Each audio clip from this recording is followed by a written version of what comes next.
그래서 이때 제4세대 때까지만 해도 운동권 애들이 관료체제랑 같이 갔어요. 근데 이제 제5세대가 저게 희한한 세대인데 저게 MB 박근혜 정부 때예요. 정치 이외의 모든 분야는 급진 운동권 출신들 및 그들의 악마 내러티브가 장악한 세대입니다. 별것도 아닌 훈련 중 교통사고를 가지고, 물론 비극적인 일이죠. 제가 말하는 별것도라는 건 군사정치적, 지정학적 의미에서 별것도 아니에요. 군사정치적, 지정학적 의미는 없고 안전의 문제인 미군 훈련 중 교통사고를 가지고 군사적, 지정학적 반미 투쟁으로 전환시켜내는 파워를 보여줬잖아요. 2002년에. 그거 무시무시한 겁니다. 무시무시한 거예요. 그들의 악마 내러티브. 정치의 모든 분야는 저들이 장악을 한 거예요. 정치권만. 제가 전에 말씀드렸죠. MB도 박정희 이미지 바른 겁니다. MB의 그 92년인가 야망의 계절 KBS 드라마. 그 뭐냐, 박정희 고속성장 시대 때에 건설사에 입사한 청년의 야망찬 출세기를 그린 거예요. MB를 모델로 한 거죠. 그래서 MB를 이미지 메이킹을 했죠. 그러니까 정치권만 박정희 이미지. 박근혜 대통령은 당연히 박정희 이미지 그냥 물려받은 분이고 이거 피 속에 갖고 있으니까.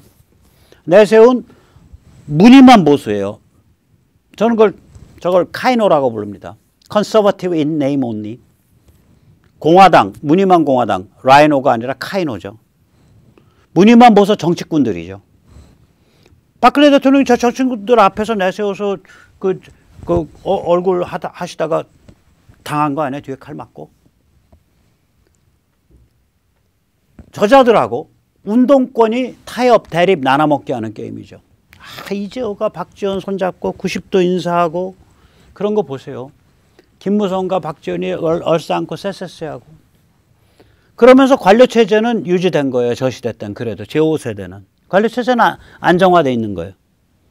정치권에서는 무늬만 보수, 카이노와 운동권의 타협 대립 나눠먹기고, 정치 이외의 다른 파트는 급진 운동권 출신들 및 그들의 악마 내러티브, 그들의 담론이 장악하고 있고. 그러니까 해양교통사고 세월호가 그렇게 악화돼서 그렇게 튀어나오고, 말도 안 되는 광우병 가지고 그렇게 튀어나오고. 그런 거예요. 저 5세대 현상을 가만히 보시라고. 2008년에서 2016년까지를. 6세대는 뭐냐? 2017년에서 2021년인데 정치 권력까지 전부 급진운동권이 장악을 했을 뿐만 아니라 이자들이 획일적인 종중약탈 독재 체제를 구축하려 시도한 거예요. 종중약탈 체제를. 결국 그래서 이자들이 주민자치, 공수처, 주민자치 뭡니까? 인민위원회로 다 통일해버리겠다는 거거든. 지방분권, 대한민국 해체해서 약화시키겠다는 거예요. 대한민국 중앙정부를. 그리고 드디어는 144만 4,040명을 우롱해서 마피아 자본주의 두목을 대선 후보로 내세우는 데까지 이르는 거죠.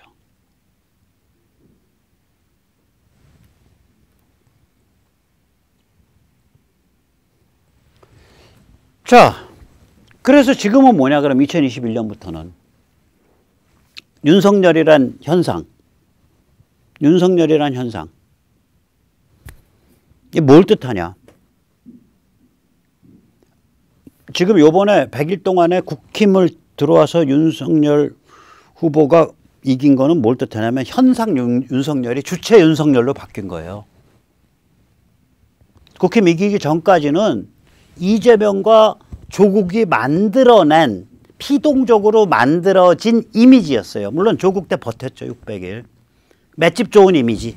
600일 맷집 이미지예요. 그 전까진.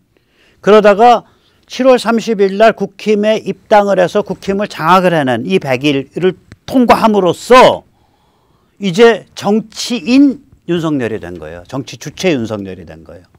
그전에는 만들어진 피동적으로 형성된 맷집 좋은 이미지였는데 찢으려고 해도 안 찢어지는. 왜 뭐 어떤 소재 중에 깨도 기스 안 나고 찢으려고 해도 안 찢어지고 뭐 터뜨려도 안 깨지고 뭐 이런 거 있잖아요. 맷집 좋은 피동적 이미지예요. 그 전까지는 7월 30일 이전은. 11월 5일 이후는 가장 역동적인 정치인, 정치적 액터, 행위자 윤석열이에요. 피동적 이미지 윤석열에서 행위자의 윤석열이다. 이 변환 과정이 100일이었다고요. 그래서 저는 뭐 대단하네. 어떻게 맷집 좋은 피동적 이미지에서 그런 경험도 별로 없는 사람이 한 100일 만에 어마무시한 역동성을 가진 행위자가 되냐. 당신 대단하다. 그건 인정해야 되겠다. 저는 그렇게 생각이 드는 거예요. 자, 이 안에 들어있는 가능성은 뭐냐. 저희 시민한테, 그건 이제 정당과 윤석열 후보의 비즈니스고, 시민한테, 우리한테 들어있는 가능성, 우리는 이거 어떻게 봐야 되냐. 지금 제7세대가 등장하고 있는 겁니다. 사람들이 환멸을 한 거예요. 완전히 안 된다 그런 거예요. 이 운동권에 대해서. 획일적 종중 약탈 체제 구축 기도에 대해서 모든 국민, 모든 지식 전문인이 반발한 거예요. 그럴 수밖에 없죠. 세계 10위 선진국 라이프 스타일과 이걸 가졌는데 이런 베네수엘라 스타일의 정치 체제가 세계 10위의 선진국 경제 라이프 스타일하고 결합이 되겠냐고. 안 되는 거예요. 그러니까 쟤들이 무슨 짓을 하려고 그런 거냐면 세계 10위권의 라이프 스타일을 유지하고 만들고 살아가고 있는 한국인 5,200만 명한테 베네수엘라식 정치 체제를 뒤집어 씌우려고 그랬던 거예요. 마피아, 약탈적 마피아, 독재, 자본주의 체제를.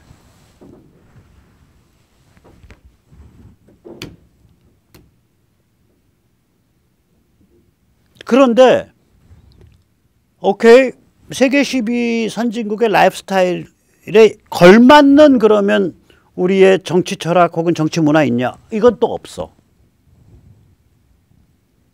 그러니까 쟤들이 뒤집어 씌우려고 했던 그 틀, 획일적 종중 약탈 체제는 거부했어. 거부하는데 성공해가고 있어요.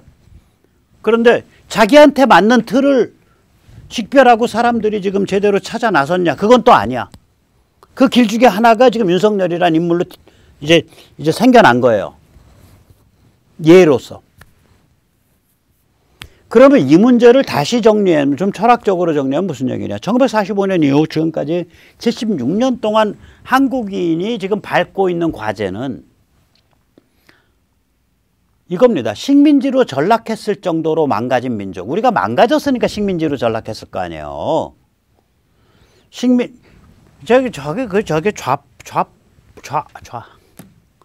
좌빨, 친북, 종북 이상한 역사한다는 놈들 보면, 역사한다는 자들 보면 우리는 평화스럽고 슬기롭게 살아온 백이민족이었는데 저 빌어먹을 놈의 일제와 저 빌어먹을 놈의 제국주의가 우리를 약탈했습니다. 저는. 아니 아시지만 구한말이 얼마나 흉악한 체제예요. 가톨릭 교도를 전 세계에서 목을 제일 많이 잘랐어요.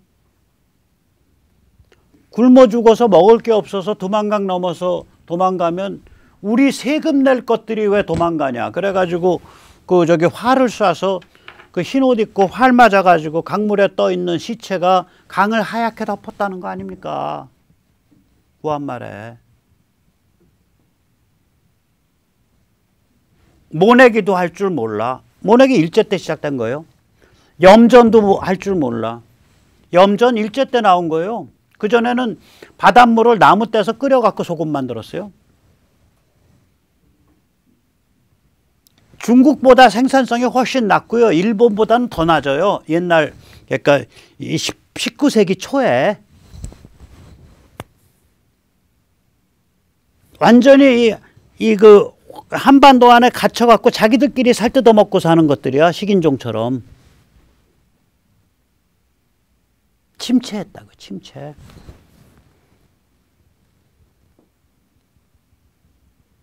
그러니까 식민지로 어이없이 그렇게 전락한 거예요. 식민지로 전락했을 정도로 망가진 민족이 우리요 조금만 했으면 최소한 타이처럼 남의 나라 안 먹히고 중간에 딱 독립 유지해요. 그때 그거 안 못하잖아. 타이는 타이 딱 유지하잖아요. 그 왕과나 영화 율브린너 나오고 타이가 그거거든요. 그 여러 세력 사이의 그 갈등 속에서 그러니까 버마까지 온 영국 쪽하고 이쪽 인도네시아와 이쪽에 있는 이 프랑스 및 이 그 더치 그러니까 네덜란드 그 사이에서 독립을 유지한 거예요. 타이가 그 균형 맞춰 갖고 식민지로 여기는 균형 맞추기는 일제가 오는 것 같으니까 원색의 청나라 앞에 엎드려 갖고 저희는 청의 속국입니다. 일제가 야 우리 문 열자 야 그 청이랑 얘기해. 우리 청의 속국이야. 청이랑 얘기했지. 우리 청의 속국이야. 그게 그렇게 돼 있어요. 그 구한말에 보면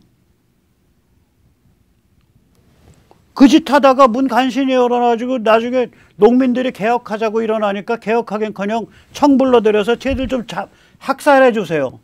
쟤들 학살해 주세요. 그래서 그것도 좋다고 그게 우리의 국모라고 떠받들잖아. 저기 뭐야 민비라고 불리는 그 도른 여자.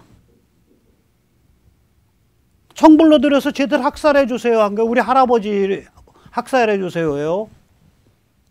그걸 명성황후 민족의 어머니라고 떠드는 그런 황당한 역사관을 갖고 있다니까요. 여기가 식민지로 전락했을 정도로 망가졌던 민족이 자유스럽고 당당한 개인들로 거듭나서 자유민족 공화국을 형성하여 번영할 수 있나.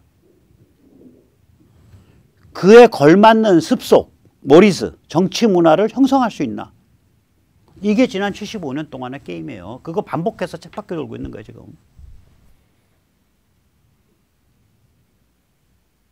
과거의 유죄. 우리 그걸 아까도 말씀드렸듯이 농지개혁과 6.25 남침 격퇴로 저희는 과거의 유죄를 벗어났어요.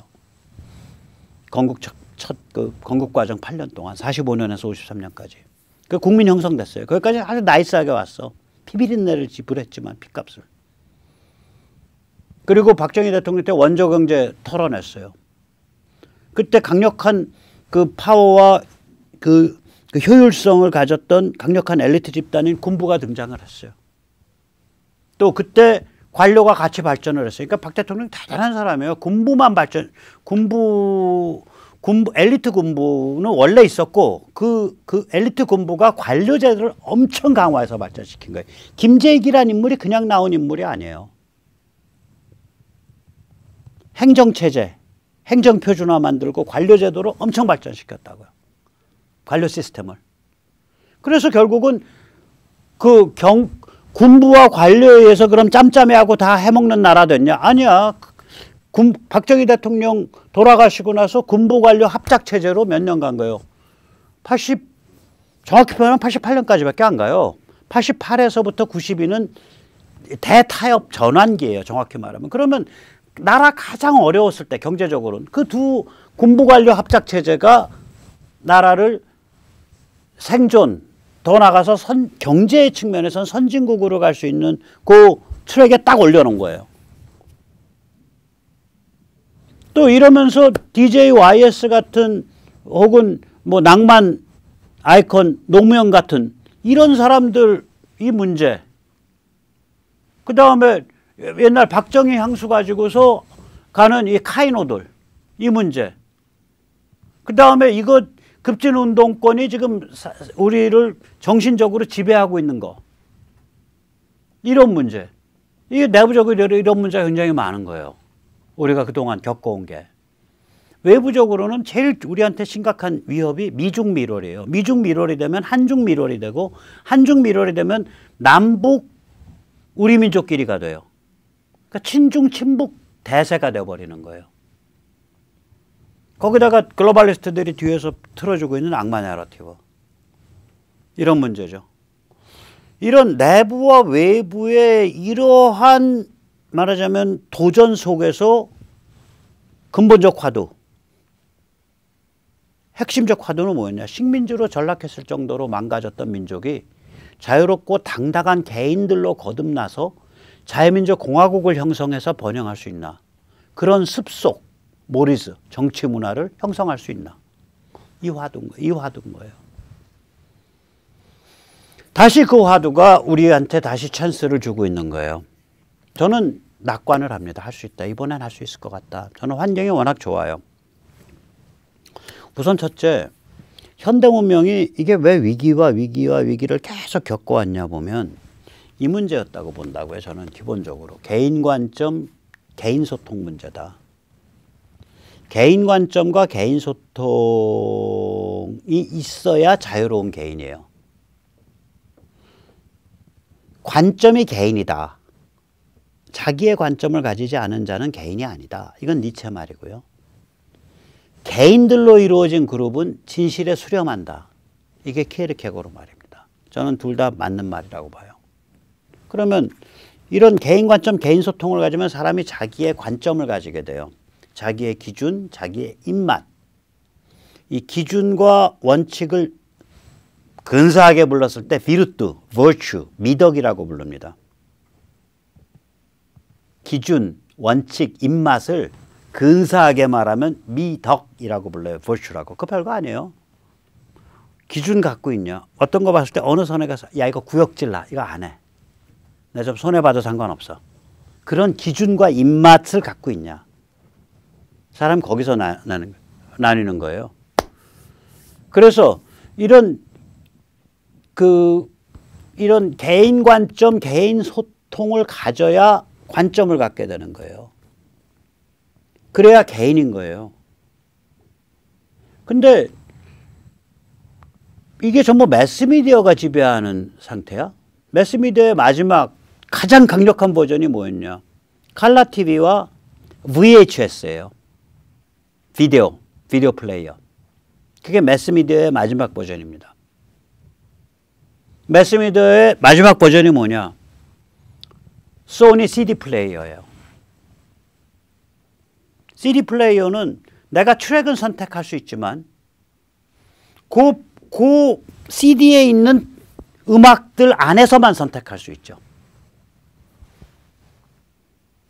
그 CD 안에 있는 것을 내가 CD 플레이어에 꼽고 다니면서 요거 해갖고 내가 뛰면서 운동하면서 듣는 거지. 나는 그거밖에 못 듣지. 그 대신에 내가 자유롭게 선택을 못 하죠. 요새 그런 식으로 좁혀가지고 리스트 플레이 하는 사람이 어디 있어요? 트랙 플레이 하는 사람이 없잖아요. 요새는 다 자기가 뽑아가지고 플레이리스트 이만하게 만들고 그거 매일 고치고 매일 빼내고 집어넣고 그럴 사람이 수두룩하죠. 이제는. 즉 매스미디어가 지배하는 지평은 전부 우민공화국이에요. 무늬만 자유민주공화국이에요. 그러한 매스미디어의 힘은 의외로 90년대 이 무렵이 최고조에 도달한 거예요. 의외로. 인터넷 94년에 시작했습니다. 그리고 인터넷 초기 형태는 떼들이 모여서 버글버글 떠드는 게시판이었어요. 지금처럼 개인화된 소셜미디어가 아니에요. 어느 게시판에 속하면 그 게시판에 오늘의 분위기를 어겼다가는 추방당해요. 불이익당하고. 게시판은 절대로 개인 중심 관점이 아닙니다. 때 관점입니다. 특히 우리나라 게시판은. 거기 오죽 때 관점에서 싸움 붙으니까 그 키보드 워리어 뭐 이런 소리 나오겠어요. 소셜미디어에서는 그런 싸움이 덜 붙잖아요. 게시판처럼 살벌하게 안 붙죠. 그래서 우민공화국의 마지막 찬란한 챕터가 1990년대에서 2015년까지입니다. 저 때가 글로벌리스트 천국입니다. 미중미로로 중국 키워주고 중국 통해서 돈 벌고 중국이라는 환상 다 퍼뜨리고 젠더 평등, 기후변화, 그 다음에 비판적인 정의론, 즉 백인과 현대 문명이 만악의 근원이다. 뭐 이런 소리 그냥 돈 가진 자들이 퍼뜨려가면서 미국과 서방 자유국가의 주권체제 약화시키고 저런 시대였죠. 저 시기가. 우민공화국의 찬란한 마지막 챕터.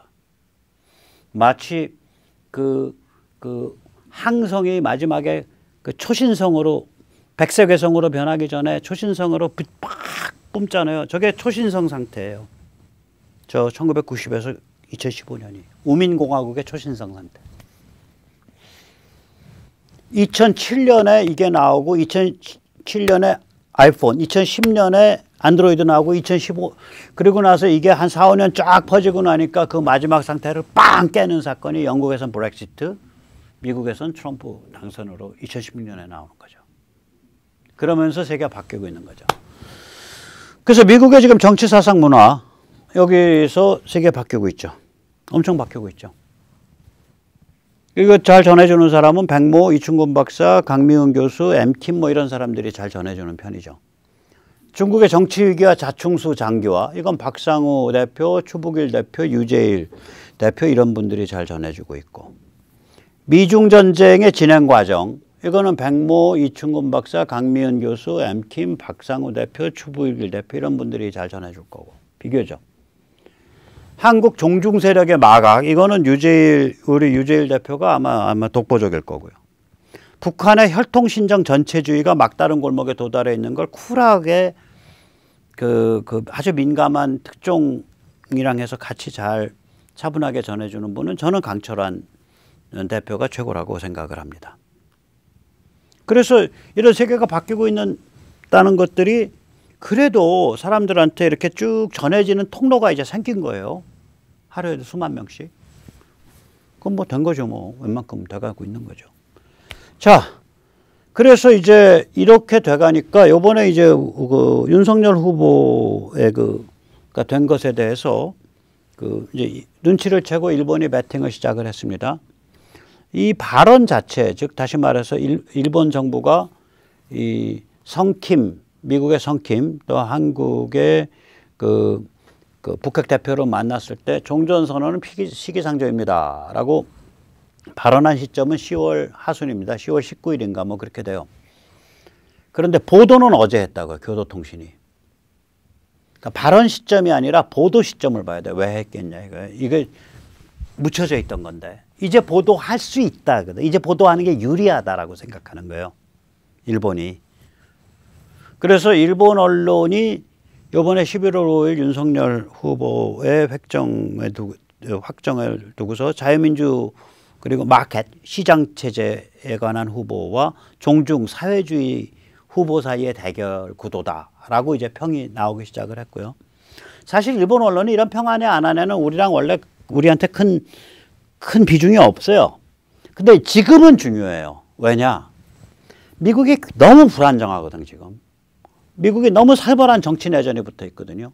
국무부 국방부는 워낙 오염이 많이 돼 있는데요. 네오콘이나 글로벌리스트들에 의해서. 여기서 또 무슨 황당한 잔꾀가 나와서 이상한 또 이 자살골이 나올지 몰라서 제가 조마조마하다고 제가 세뇌 탈출해서 여러 번 말씀드렸잖아요. 근데 국무부 국방부에서 그림 그리는 사람들 입장에서 한국 문제에 대해서 일본의 보이스는 무시를 못해요.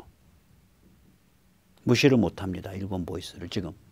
그 우리가 너무 미국이 지금 약체화돼 있고 너무 미국이 혼란스러우니까 그 요만한 일본 보이스 하나가 미국에 끼칠 영향에 대해서도 우리가 다행스럽게 생각할 정도로 지금 그렇게 아슬아슬하다고요. 아슬아슬해요. 저는. 그래서 일본의 입장은 아주 작은 캐스팅 보트로서 상대적으로 지금 국면에서 미국이 너무 혼란되어 있는 국면에서는 굉장히 의미심장한 무게를 가질 수도 있다.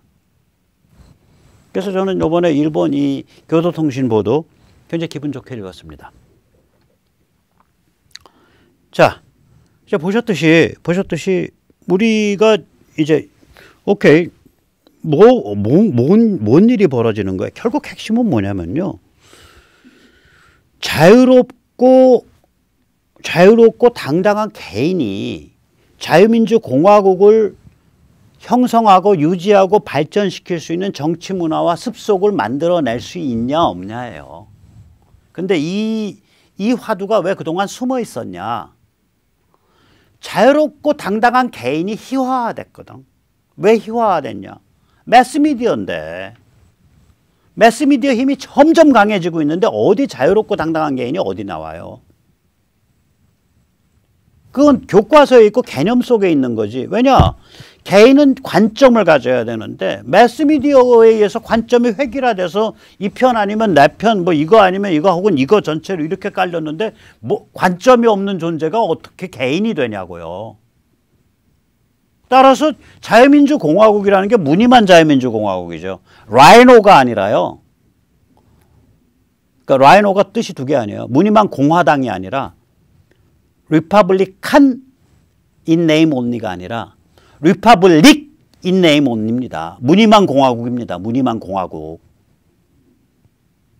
그럴 인간 조건이 그거밖에 안 되는 거예요. 무늬만 자유민주공화국이지 그 구성원들이 다 우민화되어 있는 매스미디어의 피조작물이에요.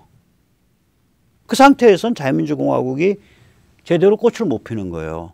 그러니까 우리 같은 경우에 6.25 때까지 쫙 해서 또 저기 박정희 정부 때까지 해서 쫙 올라오던 그 자유민주공화국의 길이 어느 순간에 그 화두 자체가 망각돼 버린 거야. 화두 실종이 되는 거예요. 우민공화국으로 가는 매스미디어의 힘은 점점 더 강해지고 칼라TV 80년대에 나옵니다. 박 대통령 서거하고 몇 년 안 있다가 칼라TV 나왔다는 얘기는 꼭 비디오 같이 나오죠. 칼라 비디오 플레이어 VHS 같이 나와요. 80년대 그게 제 기억이 맞으면 83년경에 일제 그 베타 방식 소니 방식의 비디오 플레이어랑 칼라TV 그러니까 칼라TV 방송 안 하지 그걸 보기 위한 칼라TV를 갖추는 게 그게 이제 좀 산다는 중산층의 상징이 됐던 게 80한 3, 4, 5년 경이었던 걸로 기억을 하거든요. 그거 이제 다 보따리 장사 같이 해서 밀수해서 들어오는 그런 물건이에요. 그 당시에. 그걸로써 우민공화국이 완성되는 거예요, 사실은. 매스미디어 힘이 그때 이제 최고조에 다달해서 그 힘이 그 수준이 이제 2015년까지 이어진 거예요. 그러다가 2007년부터 밑바닥에서부터 이게 치고 올라온 거고. 그래서 그 골든 크로스가 2016년에 갈린 거예요. 골든 크로스가. 그래서 영국에서 브렉시트 터지고 미국서 트럼프 당선되고. 저는 그렇게 이제 문제를 보거든요. 그러면 자, 다시 돌아가 보자고요. 결국 우리가 자유롭고 당당한 개인이 돼서 그 개인이 자유민주공화국을 형성하고 유지하고 발전시켜 갈 수 있냐 없냐라는 근본 화두로 다시 우리가 근본 화두를 발견하고 거기로 다시 돌아온 거예요. 제대로 돌아온 거예요. 이제 이걸 깔고. 그리고 그 점에 관해서 윤석열 후보가 처음에는 피동적으로 상황에 의해서 만들어진 맷집 좋은 잘 파괴되지 않는 아이콘이었어요. 그러다가 100일이 지나면서 능동적 행위자가 돼서 이제는 인터뷰하면서 박근혜 대통령 집에 갈 때 됐죠. 제가 대통령 되면은 바로 사면 추진할 텐데 대통령 권한이니까 내 마음대로 라는 뜻이 아니고 그때도 국민의 의지나 여론 보고 또 국민의 의지나 여론이 거기에 반대하면 제가 설득하도록 최선을 다해서 박 대통령 집으로 보내드려야죠. 뭐 이 정도 얘기를 그냥 쿨하게 할 수 있는 데가 된 거예요. 물론 좀 약도 오르죠. 야, 당신 그 탄핵 칼제 배워놓고 지금 와서 또 풀어준다 그러면 당신 뭐 병 주고 약 주고 뭐 혼자서 다 안 해. 뭐 이런 약이 오를 수 있지만 그 약 오르는 건 저 혼자고 일단 나오셔야지. 잘 나오시고 또 나오신 다음에 이제 증거도 모아서 차분하게 재심 청구 우선 형사 재심을 청구하고 헌재는 재심이 있다 없다가 이제 이게 달라요. 그 법 해석이 달라요. 대부분은 헌재 결정은 재심이 없다. 그건 정치적인 거기 때문에. 그런데 형사는 재심이 가능하죠. 형사는 뭐 K 뭐 미르 무슨 저기 뭐야 그 관심법 뭐 뇌물죄 말도 안 되는 걸로 막 엮어놨잖아요. 그건 재심으로 하나씩 다 풀어야겠죠. 자, 그래서 이제 우리는 뭘 해야 되냐? 이러한 자유민주공화국을 만들려면 결국은 윤석열 후보가 국힘을 뼈대를 세웠듯이 혹은 장악했듯이 우리 자유민주 시민이 국힘의 혼을 형성해야 돼요. 영혼과 머리를 형성해야 돼요. 심장을 형성해야 돼요. 저 껍데기밖에 없는데요. 걸어갈 수 있는 뼈구조, 스켈레톤, 해골은 그 해골에 보니까 그건 윤석열이라고 이번에 박힌 거예요. 막힌 게 그렇게 찍힌, 오케이. 그 해골 구조는. 신경 어디 갔냐 이거야. 심장 어디 갔냐. 내장은 어디 있는데. 뇌수는 어디 있는데. 더 중요한 건 영혼은 어디 있는데. 우리가 그 고민해야 됩니다. 자, 그래서 마지막으로 정권교체 정치혁신 민초들의 실천 프로젝트입니다. 하나는 무결선거 네트워크로 모여서 선거 참관관 쉬어야죠. 쟤들 무슨 짓 할지 모르는데. 무선.kr. 두 번째는 교육감 후보 단일화 온라인 시민 경선단에 참여해서 힘 좀 갖춰야죠. mychoice.kr. 그리고 지금 여러 이제 고민들이 있습니다. 여러 사람들이 모여서 저는 n분의 1에 지나지 않아요. 저는 그 고민을 주체적으로 풀어갈 수 있는 위치에 있지도 않고 자격도 없습니다. 아시다시피 뭐 아무튼 자격이 없어요. 그래서 어떻게 하면 우리 시민들이 자유시민들이 자유민주 시민들이 이 국힘의 영혼, 그 전 단계인 지능, 그것과 함께 가슴, 내장, 신경을 어떻게 하면 형성할 수 있냐. 뼈는 어떻게 이식된 것 같은데 티타늄 뼈 하나 제대로 이식한 거예요. 티타늄 해골이 하나 딱 이제 박힌 거 골격이 티타늄 골격이. 메이드 인 윤석열. 예, 오늘 여기까지 모시겠습니다. 감사합니다.